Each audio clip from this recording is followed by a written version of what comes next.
He's got aces. Oh boy, oh boy, oh boy. That's right, be real cool. Ang sarap eh, no? Pagka aces hawak mo kagad, no? Pagkapinta mo palang aces na, no? Ang swerte-swerte mo. Ang sarap mag-race. Ang sarap ano lang, mag-limp, no? Aces eh. Tuloy natin mga bossing ko yung panonood. 180. He raises from under the gun. Tsaka pagka aces yung hawak mo, no? Pre-flop pa lang, nakakaba na nakaka-excite kasi pwedeng makrack, pwedeng manalo ng malaki. Pero mas nakakaba siya, nakaka-excite. Kasi syempre, kailangan mo depensahan ka agad yung aces mo. Sige, panoorin natin. Tama na yung daldal. Michael Kolkovic is in the small blind with King 9. King na. King 9 offsuit. Tignan natin kung kukol. King 9 off, out of position with action behind. We've hit Pete Coco. Well, Maxim Paniak is now getting a good price. He calls out of the big blind with 7-6 of diamonds, and we are going three-way to the flop. Okay, dalawang caller ng aces. Isang King 9, tapos isang 7-6 suited. Okay, tignan natin kung ano yung flop mga bossing. Way to the flop. Queen Jack 6. That's a gut shot for. Queen Jack 6. Okay, gut shot sa King 9. Okay, bottom pair naman sa 7-6. Syempre, top pair pa rin yung aces mga bossing ko. Tignan natin kung ano lalabas sa turn, kung paano sila magbibit. For Kolkovic. Bottom pair for Paniak. Nardan still ahead with his overpair. It's been checked to him. This is a pretty good flop for aces. You don't want the board to get any wetter, but for now you're happy there's lots of pieces potentially out there. Nardan continues for 260,000.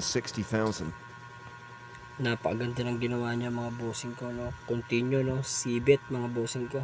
Continuous bet, di ba mga bossing?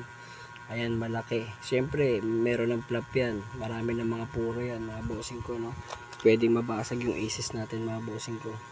Kaya napakaganda ng ginawa niya dyan. Tuloy-tuloy yung bet, C-bet. Tignan natin kung ano, sino mga magkukol. And Kolkovic is reaching for chips. Big ones. Oh my, this is a massive and ill-timed. Gagi, na-raise ng King 9 yung ano, yung gotcha 10 niya. Pinap niya, talagang nilakihan niya mga bossing ko. Ikaw aces, ang sarap. Pero syempre, mapapaisip ka baka may set na siyang nakuha, di ba? Pero sige, tignan natin mga bossing ko kung anong gagawin ng 7-6 tsaka ng aces. Semi-bluff from Kolkovic. He's raised it to 860,000. He's raising a dude who raised under the gun and then just continued into two opponents Paano on a really pag scary lobos yung board. If this Coco were any... Worth it naman yung ano, no, pag lumabas yung 10, no, yung kanyang semi-bluff, no. Tignan natin kung lalabas yung 10. Tignan natin kung ano rin yung gagawin ng aces, mga bossing ko. Kung ikaw yung aces, ano gagawin mo, bossing ko? I-comment mo mga bossing ko ha, kung anong gagawin mo kung ikaw yung aces dito. Bobombayin mo ba? O sakto-sakto lang yung bet? Comment mo mga bossing ko ha. If were any more peak, it would violate the Paris Accord. All in. Nardan shoves. Ang ganda no. Here's this sick... Shove na kagad, syempre. All in, lain lang naman. Hindi naman nagkakalayo yung ano eh. Ayan, napakagandang move. All in kagad. Syempre, dalawa pa yung hindi nakikitang baraha. Mukhang no choice na rin yung King 9. Talagang kukol na rin kasi napakalapit lang din naman ang agwat ng bet tsaka ng bet niya. So, tignan natin kung sino mananalo mga bossing ko. I-comment nyo mga bossing. The sickest part, Kolkovic is kind of priced in. Tell me, please. Yeah, it's not that much more to call. He is getting the right odds, but just... No, not this way. Biruin mo yung outs niya, apat na tens lang. Yun lang ang ano niya, chance niya. Tingnan natin mga boss. Kolkovic makes the call. Kumul na kumul. Den, for not the first time in this tournament, finds himself on the good side of a huge pot. Silbong kumo.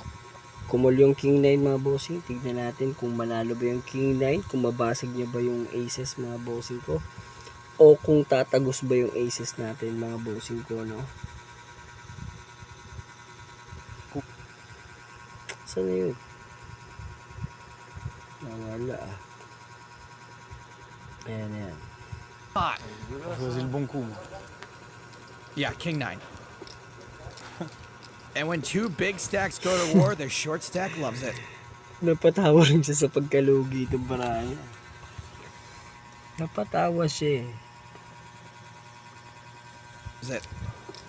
So Nardan is the player at risk here, but he is a 4-1 favourite, and he just has to fade a 10. Okay, tignan natin yung Here turn. comes the turn Nakakabayan. card. It's a 10! Oh, grabe. That's a Nilabas shame. kagad. Wow! Mga bossing nilabas kagad yung pinakakailangan niya. Nag-iisa lang. Jeez. Nilabas agad. Ang sarap nun.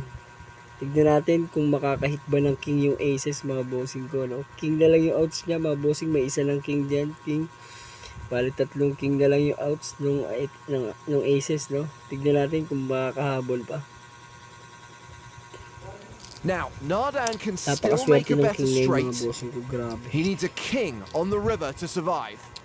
He shouldn't even be in this position. The river card is a deuce, Ooh, ang and the galing. start of day Panalo chip yung leader king is lane, mga out in bossing ko. 8th. Nanalo pa yung king 9 mga bossing ko. Kung gusto nyo pa ng mga ganitong content mga bossing ko, reaction poker clip mga bossing ko, mag-comment kayo dyan mga bossing ko. Syempre huwag nyo kalimutan i-like at syempre mag-subscribe ka na rin para lagi ka manotip sa mga susunod na poker reaction natin mga bossing ko ha.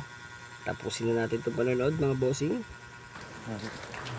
I can't even really believe what just happened. That was spectacular.